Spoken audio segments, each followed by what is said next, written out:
સ્ફુરત કૃષ્ણ પ્રેમામૃત સ્તોત્રમ શ્રી ગુસાઈજી વિરચિત આ ગ્રંથ છે અને આ ગ્રંથમાં શ્રી ગુસાઈજી શ્રી વલ્લભના ગુણનું દર્શન કરાવે છે. 7 શ્લોકનો આ ગ્રંથ છે, જેમાં પ્રથમ શ્લોકમાં આપના ધર્મી સ્વરૂપનું અને બાકીના 6 શ્લોકમાં 6 ધર્મનું વર્ણન આપ કરી રહ્યા છે. સ્ફુરત કૃષ્ણ પ્રેમામૃત રસ ભરેણાથી ભરીતા પ્રથમ શ્લોક. સ્ફુરિત થતા કૃષ્ણ પ્રેમરૂપ અમૃત રસથી અતિ ભરી વ્રજપતિના વિહાર સમુદ્રમાં સદા વિહાર કરનારા ગોપીપતિને પ્રિય વલ્લભ નામથી વિખ્યાત કરુણા સભગ સુભગ મૂર્તિ, સુભગ એટલે સુંદર મૂર્તિ, અમારા હૃદયમાં સતત સ્ફુરિત થાઓ. પ્રથમ શ્લોકમાં શ્રી કૃષ્ણ લીલારૂપ સેવા કથામાં પરાયણ શ્રી વલ્લભના ધર્મી સ્વરૂપનું વર્ણન કરાયું છે. બીજો શ્લોક શ્રી ભાગવત પ્રતિપદ મણિવર ભાવાંશુ ભૂષિતા મૂર્તિ. આ શ્લોકમાં ઐશ્વર્ય ગુણ વર્ણવાયો છે. શ્રી ભાગવતના પ્રત્યેક પદરૂપી ઉત્તમ રત્નના ભાવરૂપી કિરણથી શોભિત. પ્રત્યેક પદ તે ઉત્તમ રત્ન છે અને તેના ભાવરૂપી કિરણથી શોભિત શ્રી વલ્લભ નામથી પ્રસિદ્ધ મૂર્તિ અમારા નિજ દાસના સૌભાગ્યનો વિસ્તાર કરો. ત્રીજો શ્લોક કે જેમાં શ્રી વલ્લભનો વીર્ય ગુણ દર્શાવાયો છે. માયાવાદ તમો નીરસ્ય મધુવિત સેવાક્ય વર્તમાદભુત.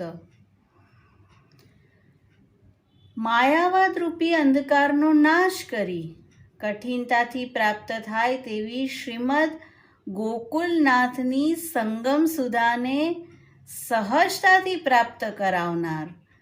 શ્રીમદ ગોકુલનાથની સંગમ સુધા સહજતાથી પ્રાપ્ત થાય તેવી નહોતી, પણ શ્રી વલ્લભ તેને સહજતાથી પ્રાપ્ત કરાવનારો એક માર્ગ પ્રગટ કરી રહ્યા છે. કયો માર્ગ? મધુદ્વૈતના સંહારનો સેવા નામનો માર્ગ પ્રગટ કરી કરુણા અને અનુરાગથી અતિશય સંમુગ્ધ ગોપીજનોના ઈશ જેમના અંતરમાં બિરાજે છે તેવા શ્રી વલ્લભરૂપી સૂર્ય શોભાયમાન થાય છે. ચોથો શ્લોક કે જેમાં આપનો યશ ગુણ વર્ણન કરાયો છે. ક્વચિત પાંડિત્યમ ચેત ન નિગમ ગતિ સાપી યદિ ન ક્રિયા સ્યાત. ક્યાંક વિદ્વાનમાં પાંડિત્ય હોય પણ વેદાદિ શાસ્ત્રમાં ગતિ ન હોય, ક્યાંક વેદાદિ શાસ્ત્રની સમજ પણ હોય પણ તેવું આચરણ ન હોય, ક્યાંક આચરણ હોય પણ વૈષ્ણવ માર્ગનો પરિચય ન હોય, ક્યાંક પરિચય પણ હોય પણ વ્રજપતિમાં રતિ ન હોય. તેથી આવા નિખિલ ગુણોથી વલ્લભવર વિના અન્ય કોણ વિલસી શકે? શ્લોક 5મો. માયાવાદી કરીન્દ્ર દર્પદલનેન આસ્યેન્દુ રાજોદ્ગત. આ શ્લોકમાં શ્રી ગુણ વર્ણવાયો છે.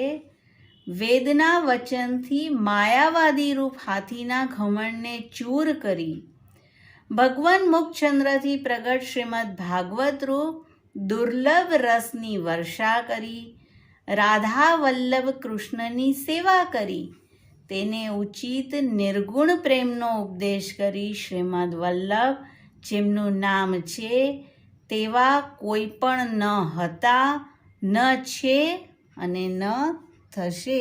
પહેલાં પણ નહોતા, હમણાં પણ નથી અને ભવિષ્યમાં પણ શ્રી વલ્લભ સમાન તો કોઈ જ પ્રગટ નહીં થાય. શ્લોક 6 કે જેમાં જ્ઞાન ગુણ શ્રી ગુસાઈજી વર્ણવી રહ્યા છે. યદ અંગ્રી નખમંડલ પ્રસૂત વારી પિયુષયો. જેમના નખમંડલ પ્રસૂત અમૃત જલને જે કોઈ મસ્તક અને હૃદયમાં ધારણ કરે છે તે કલીને તૃણ સમાન તુચ્છ કરી જાણે છે.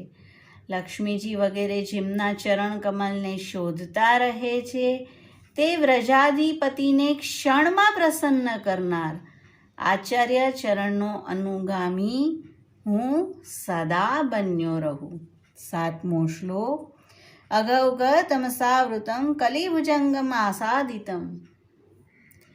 પાપના સમૂહરૂપ અંધકારથી આવૃત, કલિરૂપ સર્પ દ્વારા ગ્રસિત, જગત વિષય સાગરમાં પડેલો, અસ્વધર્મમાં રત જીવના તો આવા લક્ષણો છે કે તે પાપના અંધકારથી આવૃત છે, કલિરૂપી સર્પ દ્વારા ગ્રસિત છે અને અસ્વધર્મ, તેના સ્વધર્મ ન હોય તેમાં તે રત થઈ ગયો છે. પણ શ્રી વલ્લભનું સ્વરૂપ કેવું છે? શ્રી વલ્લભની અનુકંપા અમૃતથી પ્રગટ એક ક્ષણરૂપ ચંદ્રમાં ક્ષણ માત્રમાં મૃત્યુ રહિત બનાવી દે છે.